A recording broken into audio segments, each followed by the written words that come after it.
Ha debuttato all'Auditorium alla Fratta di San Daniele del Friuli La Vie, spettacolo in lingua friulana che attraverso monologhi e canzoni ripercorre i momenti più significativi della lunga carriera artistica di Dario Zampa. Lo spettacolo concerto è inserito nel calendario dell'ERT.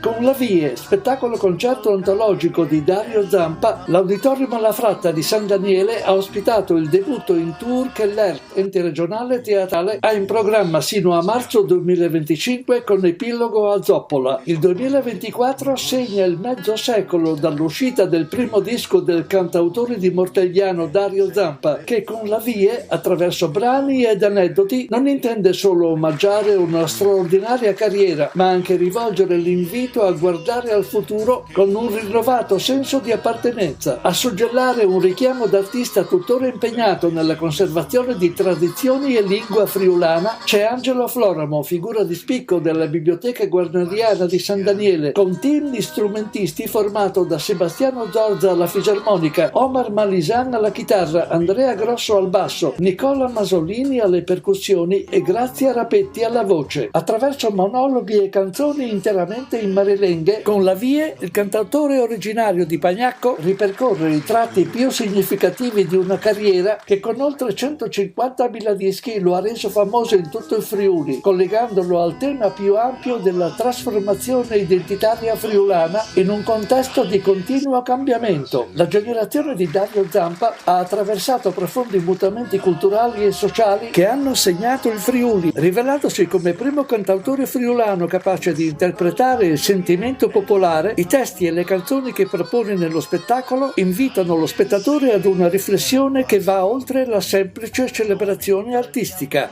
O soy cence de mari, io pare schiampare, io voy a torcere un po' di libertà. Mi son con la si brazza